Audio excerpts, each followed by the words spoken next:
പിന്നെ ഈ പറഞ്ഞ പോലെ രേണു കാണിക്കുന്ന ഒരു ലൈഫ് സ്റ്റൈൽ ഉണ്ട്. ഓക്കെ, അതായത് ഈ ഒരു രോഗം വന്നതിന് ശേഷം രേണു അവർ പുറത്ത് പോകുന്നതാണെങ്കിലും അതൊക്കെ സീനാണ്. ആക്ച്വലി ഡോക്ടേഴ്സ് അവരുടെ സൈഡിൽ നിന്ന് കാര്യങ്ങൾ പറഞ്ഞു കൊടുക്കുന്നുണ്ട്. പക്ഷേ ആ രോഗി രേണു എന്ന് പറഞ്ഞ വ്യക്തി അവരുടെ മൈൻഡ് ഔട്ട് കൺട്രോൾ അല്ല എന്നുള്ളത് എനിക്ക് വെരി വെൽ ലൈക്ക് അത് ഉറപ്പാണ്. എനിക്ക് പെട്ടെന്ന് മനസ്സിലായ ഒരു കാര്യമാണ്. അവരെ വീട്ടുകാർക്കും കൺട്രോൾ ചെയ്യാൻ പാടായിരിക്കും. ഓക്കെ, അവരൊരു നയത്തിലേ കൊണ്ടുപോകാൻ പറ്റും. അത് പ്ലീസ് അണ്ടർസ്റ്റാൻഡ്. അവർ വന്ന് കാണിക്കുന്ന കാര്യങ്ങളോ പറയുന്ന കാര്യങ്ങളിലോ പ്രത്യേകിച്ച് അവർക്ക് ഒരു തരത്തിലും ഒരു എന്താ പറയുക കൺട്രോൾ ഇല്ലാത്തൊരവസ്ഥയ്ക്ക് അവർ പോവുകയും ചെയ്യും. 32 കിലോ ആയിട്ടുണ്ട്. ജീവിതം ഇനി മുന്നോട്ട് കിട്ടില്ല എന്നുള്ളത് ഉറപ്പില്ല. കിട്ടിയാൽ തന്നെ എത്ര കാലം എന്നുള്ളത് അറിയില്ല. ഇനി എന്ത് ചെയ്യുന്ന അവസ്ഥയില്ല. അങ്ങനെയൊക്കെ നിൽക്കുന്ന ഒരു മനുഷ്യൻ പറയുന്ന കാര്യങ്ങളായിട്ട് നിങ്ങൾ കണ്ടാൽ മതി പറഞ്ഞു രേണുവിൻ്റെ. അപ്പൊ നമസ്കാരം കൂട്ടുകാരെ. അപ്പൊ നമ്മുടെ രേണുസുതി റിലേറ്റഡ് ഇഷ്യൂ നിങ്ങൾ ആദ്യം കേട്ടല്ലോ. രേണുസുതിയുടെ ഇപ്പോഴത്തെ അവസ്ഥയും കാര്യങ്ങളുമാണ് സായി ഇപ്പം പറഞ്ഞത്. രേണുസുതിയെ നേരിൽ പോയി കണ്ട ഒരാൾ എന്ന നിലയിൽ അദ്ദേഹത്തിന് അറിയാൻ പറ്റിയ കുറച്ച് കാര്യങ്ങൾ അദ്ദേഹം പറഞ്ഞു. അപ്പം ആ ഒരു കേസ് സെറ്റിൽ എനിക്ക് പറയാനുള്ളത് എല്ലാവരും അവർക്ക് വേണ്ടി പ്രാർത്ഥിക്കുക. അവരുടെ അവസ്ഥ ഇപ്പം അങ്ങനെയാണ്. അവരെ കൂടുതൽ ക്രൂശിക്കേണ്ട എന്നുള്ളതാണ് എൻ്റെ ഒരു കാഴ്ചപ്പാട്. നമ്മൾ സംസാരിക്കാൻ വരുന്നത് ആ ഒരു വിഷയമല്ല.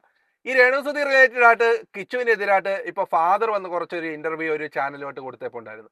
2 ദിവസം കഴിഞ്ഞപ്പോഴത്തേക്ക് ഈ ഫാദർ തന്നെ ഈ പറഞ്ഞ വാക്കുകളെല്ലാം അങ്ങ് തിരുത്തി പറഞ്ഞു. അന്നേ എനിക്ക് തോന്നി ഇദ്ദേഹം ചെയ്യുന്നത് ഒരു ശരിയല്ലല്ലോ. ഒരു ദിവസം വന്ന് ഒന്ന് പറയുക, പിറ്റേ ദിവസം വന്നിട്ട് മറ്റൊന്ന് പറയുക. ആദ്യം കിച്ചുവിനെതിരെ ഭയങ്കര ശക്തമായിട്ട് അമർഷത്തോടെ സംസാരിച്ചിട്ട് പിറ്റേന്ന് വന്നിട്ട് ഞാൻ ആകപ്പാട് 2 വട്ടേ ആ പയ്യനെ കണ്ടിട്ടുള്ളൂ, എനിക്ക് അവനോട് മറ്റു കാര്യങ്ങളൊന്നുമില്ല എന്നൊക്കെ പറഞ്ഞ് അദ്ദേഹം സംസാരിക്കുമ്പോൾ അദ്ദേഹം ഒരു ഡബിൾ സ്റ്റാൻഡ് മനുഷ്യനാണ് എന്നുള്ളത് എനിക്ക് തോന്നി. അധികം വൈകാതെ തന്നെ എന്തായാലും നമ്മുടെ സായി സീക്രട്ട് ഏജന്റ് സായിയും ഈ പള്ളിയിലെ ഫാദറുമായിട്ട് അല്ലെങ്കിൽ ബിഷപ്പുമായിട്ട് തമ്മിൽ ഒരു കോൺട്രവേഴ്സി നടക്കുക. അതുമായിട്ട് ബന്ധപ്പെട്ട് നമ്മുടെ സായി അച്ഛനെതിരായിട്ട് കുറച്ച് കാര്യങ്ങൾ പറയുന്നുണ്ട്. നമ്മളൊക്കെ പറയാൻ ആഗ്രഹിച്ച കുറച്ച് കാര്യങ്ങളാണ്. നിങ്ങളും ഈ വീഡിയോ ഒന്ന് കണ്ടു നോക്കണം. തീർച്ചയായിട്ടും എല്ലാവരും അവസാനം വരെ കാണണം. കണ്ടതിന് ശേഷം നിങ്ങളുടെ അഭിപ്രായങ്ങൾ കമന്റായിട്ട് രേഖപ്പെടുത്തുക. ഇദ്ദേഹം ഒരു ബിഷപ്പ് എന്ന നിലയിൽ ഞാൻ പറയട്ടെ, എനിക്ക് ഇദ്ദേഹത്തിന്റെ ഇപ്പോഴത്തെ ഈ ഒരു ആറ്റിറ്റ്യൂഡിനോട്ട് ഒട്ടും താല്പര്യമില്ല. ഒരു വൈദികൻ എന്ന നിലയിൽ അദ്ദേഹം ചെയ്യാവുന്ന പ്രവൃത്തികളല്ല ഇപ്പൊ ചെയ്തുകൊണ്ടിരിക്കുന്നത് എന്നുള്ളതാണ് എൻ്റെ ഒരു കാഴ്ചപ്പാട്. നമുക്കൊന്ന് കേൾക്കാം ബാക്കി. വിശ്വാസികളുടെ ദൈവം എന്ന് പറഞ്ഞു കഴിഞ്ഞാൽ ആ ദൈവത്തിന് ഒരു ദൈവത്തിൻ്റെതായി ഇവരൊക്കെ പറയുന്നത് വൈദികന്മാരെ പറയുന്നത് എന്താ ദൈവതുല്യാണ് അല്ലേ? ദൈവത്തിനെ നോർമൽ ആൾക്കാരായിട്ട് കണക്ട് ചെയ്യുന്ന ആൾ ഇങ്ങനെ പറയുന്നത്. അങ്ങനത്തെ സ്ഥാനത്തിരിക്കുന്ന ആളുകൾ രമ്യതയിലെല്ലാം പറഞ്ഞു തീർക്കേണ്ട ആളുകൾ തന്നെ തമ്മിൽ തല്ലിക്കാനും ഭീഷണിപ്പെടുത്താനും വേണ്ടി ഒരുമാതിരി കൊട്ടേഷൻ ഇറങ്ങിയ പോലെ ഇറങ്ങി കഴിഞ്ഞ് കഴിഞ്ഞാൽ പറച്ചാൽ ഒന്നും ചീത്തറിയില്ലേ, അല്ലെങ്കിൽ തച്ചിട്ട് പോകില്ലേ, 2 കൊടുക്കില്ലേ? അത്രേ ഞാൻ പറഞ്ഞിട്ടുള്ളൂ. അതിന് ഇയാൾ ഇത്രത്തോളം പിന്നെയും മറ്റേ ഇതായിട്ടുണ്ട്, അന്യനായി വന്നിട്ടുണ്ട്. ആ വോയിസ് ഞാൻ ചെയ്യാം. ചാട്ടവാർ ഉപയോഗിച്ച് എന്നെ അടിക്കണം, യേശു കുരിശിൽ നിന്ന് ഇറങ്ങി വന്നാലും ചാട്ടവാർ ഉപയോഗിച്ച് എന്നെ അടിക്കണമെന്നാണ് ഈ സായി എന്ന് പറയുന്ന ബ്ലോഗർ അല്ലെങ്കിൽ യൂട്യൂബർ, ഈ ബിഗ് ബോസ് സെലിബ്രിറ്റി ആയിട്ട് നടക്കുന്ന ഈ ബഹുമാനായിട്ടുള്ള യൂട്യൂബർ പറയുന്നത്. എനിക്ക് അദ്ദേഹത്തോട് പ്രതികരിക്കാനായിട്ടൊന്നുമില്ല. അദ്ദേഹത്തോട് എനിക്ക് പറയാനുള്ള ഒരു മറുപടി, 2 കുടുംബങ്ങളെ തമ്മിൽ അടുപ്പിക്കാൻ ശ്രമിച്ചു എന്നാണ് ഇയാൾ പറയുന്ന വേർഷൻ. എന്നാൽ എനിക്ക് അയാളോട് പറയാനുള്ള ഒരു മറുപടി എന്ന് പറഞ്ഞു കഴിഞ്ഞാൽ 2 കുടുംബങ്ങളെ അടുപ്പിക്കാൻ ഞാനല്ല ശ്രമിച്ചത്. ഇന്റർവ്യൂ ചെയ്യുവാൻ വന്ന ആങ്കർ എന്നോട് ചോദിച്ച ചോദ്യത്തിന് ഉത്തരം ഞാൻ നൽകുകയാണ് ചെയ്തത്. അതിനകത്ത് രേണുസുതിയെ പറ്റിയും രാഹുൽ ദാസ് എന്ന കിച്ചുവിനെ പറ്റിയുള്ള കാര്യങ്ങൾ എന്നോട് ചോദിച്ചപ്പോൾ എനിക്ക് പറയേണ്ട ചില കാര്യങ്ങൾ, എന്നെ ബാധിക്കപ്പെട്ട ചില കാര്യങ്ങൾക്ക് മറുപടി ഞാൻ പറഞ്ഞിട്ടുണ്ട്. അല്ല ബിഷപ്പേ, നിങ്ങളെ ബാധിച്ച കാര്യങ്ങൾ പറയാൻ നിങ്ങൾക്ക് ഇതിനു മുമ്പ് സമയം ഉണ്ടായിരുന്നില്ലേ? ആ ബിഷപ്പിനോട് ഞാൻ ചുമ്മാ ഒരു ക്യൂരിയോസിറ്റി ചോദിക്കാം. ഈ ചാനലിൽ നിന്ന് വന്ന സമയത്ത് അന്ന് ദിവസമോ അല്ലെങ്കിൽ അതിൻ്റെ തലേ ദിവസമോ അല്ലെങ്കിൽ അതിൻ്റെ ഒരു 10 ദിവസം മുമ്പോ ആണോ നിങ്ങൾ ഈ ബാധിക്കപ്പെട്ട കാര്യം ഉണ്ടായത്? അല്ലല്ലോ, എൻ്റെ അറിവിലല്ല. അങ്ങനത്തെ ഒരു സാഹചര്യത്തിൽ ബാധിക്കപ്പെട്ട ആ സമയത്ത് എന്തുകൊണ്ട് നിങ്ങൾ പ്രതികരിച്ചില്ല? അല്ല, എന്തുകൊണ്ട് പൊതുജനങ്ങൾ നിങ്ങൾ അറിയിച്ചില്ല? അന്നും നിങ്ങളെ ഇന്റർവ്യൂസ് ഉണ്ടായിട്ടുണ്ടല്ലോ. എന്തൊരു രേണുസുതി ബിഗ് ബോസ് പോയപ്പോൾ അടക്കം നാടകക്കാരി ആട്ടക്കാരി എന്നൊക്കെ പറഞ്ഞ് നിങ്ങൾ ഇരുന്ന് പറഞ്ഞിട്ടുണ്ടല്ലോ. ആ സമയത്ത് നിങ്ങൾക്ക് ഈ കാര്യങ്ങൾ പറഞ്ഞുകൂടായിരുന്നു? അവള് മാത്രമല്ല അവളുടെ മകനും എന്ന് പറഞ്ഞിട്ട് നിങ്ങൾക്ക് പറയായിരുന്നല്ലോ. അപ്പൊ പൊന്നു ബിഷപ്പേ, ഞാൻ എങ്ങനെ പറയുന്നു, നിങ്ങളുടെ വിഷയം ഇതൊന്നും അല്ല. ഓക്കെ, നിങ്ങളുടെ വിഷയം എന്ന് പറഞ്ഞു കഴിഞ്ഞാൽ ഞാൻ നേരത്തെ പറഞ്ഞ പോലെ ഇന്റർവ്യൂവിൽ ആരെങ്കിലും വന്നാൽ, ക്യാമറയുടെ മുന്നിൽ വന്നാൽ, അല്ലെങ്കിൽ ഇതേപോലെ ഏതെങ്കിലും യൂട്യൂബർ വിളിച്ചൊരു കാര്യം ചോദിക്കുമ്പോൾ നിങ്ങളെ കൺട്രോൾ പോകും. നിങ്ങൾ ബിഷപ്പ് എന്നുള്ളതൊക്കെ മറന്നിട്ട് എന്തെങ്കിലും ഒരു വയർ ലൈറ്റ് എടുത്തിടണമല്ലോ, അങ്ങോട്ട് മറ്റേ വെളിച്ചപ്പാട് വാളും കൊണ്ട് തുള്ള പോലെ ചാടി കൊണ്ട് ഇറങ്ങും. നിങ്ങളുടെ ബോഡി ലാംഗ്വേജ് മാറും, നിങ്ങളുടെ ടോൺ, സംസാരത്തിൻ്റെ ടോൺ മാറും. ബിഷപ്പ് എന്നുള്ളതേ നിങ്ങൾ മറന്നു പോകും. നിങ്ങൾ പിന്നെ ഞാൻ പറഞ്ഞ പോലെ അന്യന അല്ലാത്തപ്പോൾ അമ്പീറമോ ഒരു സൈഡിൽ. അപ്പോൾ എന്താണെങ്കിലും ഇങ്ങനെ ഞാൻ പറഞ്ഞില്ല, ഇത് അമ്മയും മകനും തമ്മിലുള്ള അടി തീർക്കുക എന്നുള്ളത് നിങ്ങളുടെ ബാധ്യതയോ അല്ലെങ്കിൽ നിങ്ങളുടെ കടമയാണോ എന്ന് വെച്ച് കഴിഞ്ഞാൽ കടമയായിരിക്കാം. കാരണം നിങ്ങളൊരു ബിഷപ്പാണ്, ഈ ഫാമിലി അറിയുന്ന ഒരാളാണ്. അമ്മയും മക്കളും തമ്മിലുള്ള പ്രശ്നം അതൊരു ബിഷപ്പിൻ്റെ കടമ തന്നെയാണ്, അല്ലെങ്കിൽ ഒരു വൈദികൻ്റെ കടമയാണ്. അങ്ങനെ ഒരു വിഷയം വീട്ടിലുണ്ടെങ്കിൽ തീർക്കാന്നുള്ളത്. കാരണം അവർ വിശ്വാസികളാണ്, നിങ്ങൾ ആ വിശ്വാസത്തിന് വേണ്ടി നിൽക്കുന്ന ഒരാളാണ്. പക്ഷേ ഇത് നിങ്ങൾ എന്താ പറയുക, ഞാൻ അനുഭവിച്ചു. യേശു എന്തിനാണ് പഠിപ്പിച്ചിട്ടുള്ളത്? യേശുവിൻ്റെ കുഞ്ഞാടുകളായിട്ട് ജീവിക്കുന്നവർ എങ്ങനെ ജീവിക്കണം? സഹനം അല്ലേ? സഹിക്കണ്ടേ അച്ചോ. യേശു എത്ര ചാട്ടവാറടി സഹിച്ചിട്ടുണ്ട്, എത്ര കല്ലേറ് സഹിച്ചിട്ടുണ്ട് അല്ലേ? കുരിശിലേറ്റാൻ കൊണ്ടുപോകുന്ന വഴിക്ക് യേശുവിന് അടിയോടെ അടി ഇട്ടായിരുന്നില്ലേ, കല്ലേറ് ഇട്ടായിരുന്നില്ലേ? യേശു സഹിച്ചില്ല അച്ചോ. യേശുവിൻ്റെ പാതയിലുള്ള ആൾ സഹിക്കണ്ടേ? ഞാനിപ്പോൾ എന്താ പറയുക, യേശു ഒന്ന് ചാട്ടവാറടി ഒരടി കിട്ടുകയാണെങ്കിൽ യേശുവിൻ്റെ നിന്നാണ് കിട്ടുന്നത്, ഞാൻ സഹിച്ചു അച്ചോ. അതിനെന്താ പ്രശ്നം? അപ്പോൾ അതൊന്നും മൂപ്പർക്ക് പറ്റില്ല. മൂപ്പർക്ക് അപ്പുറം ഓക്കിവായണം. ഒരു വൈദികൻ എന്ന നിലയിൽ അദ്ദേഹത്തിന് അവിടെ പോകാം, രേണുസുതിക്ക് വേണ്ടി പ്രാർത്ഥിക്കാം. കാര്യം അവർ ആ ഒരു വിശ്വാസത്തെ പിൻപറ്റുന്നവരാണ്. ഇദ്ദേഹം ആ ഒരു വിശ്വാസത്തിന്റെ പുരോഹിതനുമാണ്. അത് വെച്ച് നോക്കുമ്പോഴത്തേക്ക് ഇവർക്ക് എന്തെടുക്കാം? ഈ ഫാദറിന്റെ ഒരു പ്രാർത്ഥന സഹായമോ അല്ലെങ്കിൽ അവർക്ക് മാനസികമായിട്ടുള്ള സപ്പോർട്ടോ, ഇതിനു മുമ്പായിട്ട് ഫാദർ ഒരുപാട് തരത്തിൽ സാമ്പത്തികമായിട്ടൊക്കെ സഹായിച്ച ഒരു വ്യക്തി എന്ന നിലയ്ക്ക് ഈ ഒരു ഘട്ടത്തിൽ ഫാദറിന്റെ എല്ലാ തരത്തിലുള്ള സഹകരണം അവർക്ക് ആശ്വാസമാകുമെങ്കിൽ അത് കൊടുക്കണം എന്നുള്ളത് തന്നെയാണ്. പിന്നെ എനിക്ക് പറയാനുള്ളത്, അച്ഛൻ എന്ന നിലയ്ക്ക് നിങ്ങൾ മാധ്യമത്തിന്റെ മുമ്പിൽ അല്ലെങ്കിൽ സോഷ്യൽ മീഡിയയ്ക്ക് മുമ്പിൽ വന്ന് നിന്നിട്ട് കാര്യങ്ങൾ പറയുമ്പം കുറച്ചുകൂടെയൊക്കെ ചിന്തിച്ച് വേണം കാര്യങ്ങൾ പറയാനെന്ന് ഉള്ളതാണ് എനിക്ക് പറയാനുള്ളത്. കാര്യം എന്ന് പറഞ്ഞാൽ നിങ്ങൾ ഒരു ദിവസം വന്നിട്ട് കിച്ചുവിനെതിരെ വലിയ രീതിയിൽ ഷൗട്ട് ചെയ്തിട്ട് ഭയങ്കരമായ എന്തൊക്കെയോ പറഞ്ഞ് അത് കുറച്ച് കോൺട്രവേഴ്സി ആയി കഴിയുമ്പോഴത്തേക്ക് 2 ദിവസം കഴിയുമ്പോൾ വേറൊരു വീഡിയോക്കകത്ത് വന്നിട്ട് അതിനെ മയപ്പെടുത്തി പറയുക, അല്ലെങ്കിൽ ആ പറഞ്ഞതിനെ സാധൂകരിച്ച് പറയുന്ന രീതിയിലേക്ക് മാറുക.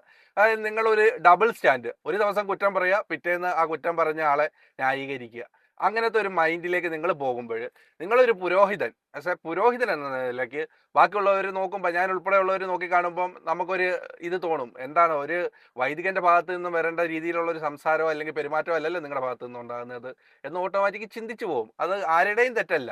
പിന്നെ ഈ സായി പറഞ്ഞത് ആ ഒരു കാര്യം വെച്ചുകൊണ്ടായിരിക്കാം അച്ഛനെതിരെ പറഞ്ഞത്. അതിനെതിരെ ഈ അച്ഛൻ എന്ന നിലയ്ക്ക് നിങ്ങൾ എന്താണ് ഇത്രയും സോഷ്യൽ മീഡിയക്കെതിരെ വിളിച്ച് ഷൗട്ട് ചെയ്തൊക്കെ സംസാരിക്കേണ്ട കാര്യമുണ്ടോ എന്ന് ചോദിച്ചാൽ, നമ്മളൊക്കെ നോക്കുമ്പോൾ ഒരു പുരോഹിതൻ എന്ന നിലയ്ക്ക് നമ്മളെക്കാട്ടിലും ക്ഷമയും ബാക്കി അർപ്പണബോധവും ഒക്കെ കൂടുതലുള്ള ഒരു മനുഷ്യരാണ്. നമ്മളൊക്കെ പൊട്ടിത്തെറിച്ചാൽ പോലും ഒരു പക്ഷേ അവർ പൊട്ടിത്തെറിക്കണമെന്നില്ല.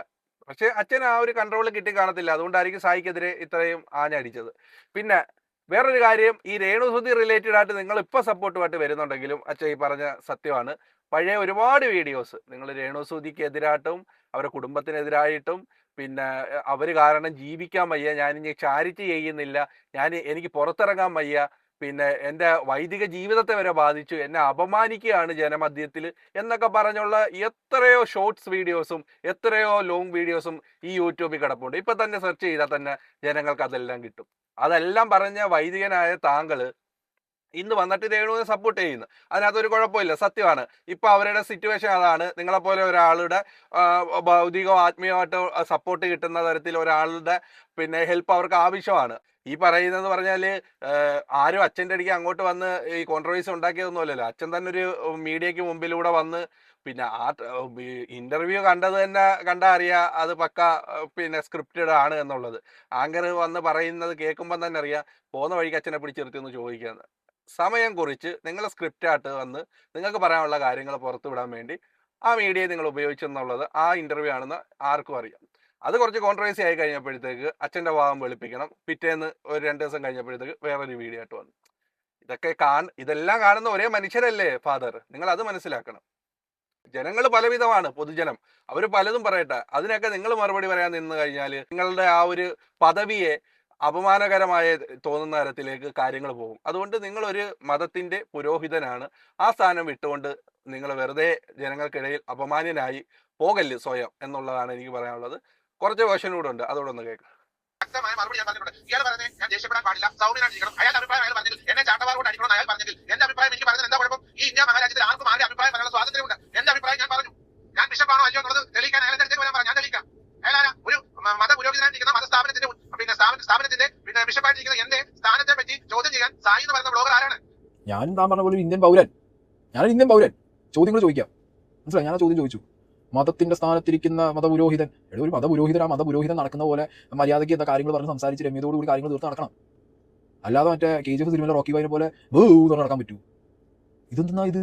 വയ്യയാക്ക് ടെമ്പറൊക്കെ പോകണ്ടല്ലേ കളയുന്നു. അച്ഛന് അറിയുന്നില്ല എന്താ പറയുക. ഇത് ഞാൻ പല സ്ഥലത്ത് നോക്കുന്ന സമയത്ത് കമന്റിലൊക്കെ ഇതൊരുമാതിരി മതപരമായിട്ട് തിരിച്ചുവിടാനുള്ള ഒരു സ്കീം ഞാൻ കാണുന്നുണ്ട്. എനിക്ക് ആനമയിൽ ഒട്ടക വേറെ കേസ്. കാരണം എനിക്ക് ഇതിപ്പോൾ കാസക്കാരൊക്കെ ഇനി എത്രയോ വട്ടം എടുത്തിട്ട് പേജിലിട്ട് അലക്കിയതാണ്.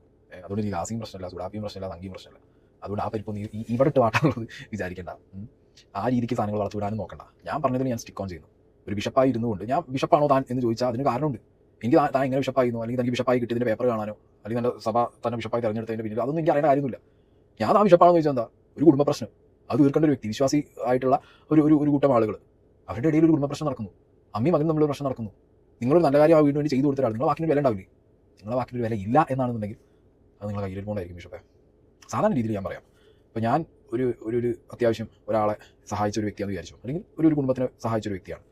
ആ കുടുംബത്തിലുള്ളവർ എപ്പോഴും എന്ത് ചെയ്യും? നമ്മളെ വാക്കിനൊരു വില തരും. വില തന്നില്ലെങ്കിൽ അത് പറഞ്ഞിട്ട് കാര്യമില്ല. പക്ഷെ കിട്ടൂടെ? നമ്മളിപ്പോൾ ഇന്നൊക്കെ സഹായിച്ച ഒരു വ്യക്തിനോട് വന്നൊരു കാര്യം പറയുമ്പോൾ ഡെഫിനറ്റ്ലി ഞാൻ അതിനൊരു റെസ്പെക്ട് കൊടുക്കും. അപ്പോൾ അങ്ങനത്തെ ഒരാളാവുമ്പോൾ വീട്ടിൽ നടക്കുന്ന കാര്യങ്ങൾ, അമ്മയും മകനും തമ്മിൽ നടക്കുന്ന കാര്യങ്ങൾ വളരെ രമ്യതയിൽ നിങ്ങളുടെ അവിടെ വിളിപ്പിച്ചിട്ടോ അല്ലെങ്കിൽ ഒരു ഫോണിൻ്റെ 2 എൻഡിൽ അവർ നിർത്തിയിട്ടോ നിങ്ങൾക്ക് വളരെ മാന്യമായിട്ട് പറഞ്ഞ് തീർക്കാവുന്നതേ ഉള്ളൂ. അപ്പൊ ഈ ഒരു വിഷയത്തിന്റെ ഫുൾ വീഡിയോ സായിയുടെ ചാനലിൽ കിടപ്പുണ്ട്. എന്നാലും എനിക്ക് കുറച്ച് കാര്യങ്ങൾ ഇതിനകത്ത് പറയണമെന്നുള്ളത് കൊണ്ടാണ് ഇത് നിങ്ങളുടെ മുമ്പിലേക്ക് ഞാൻ കൊണ്ടുവന്നത്.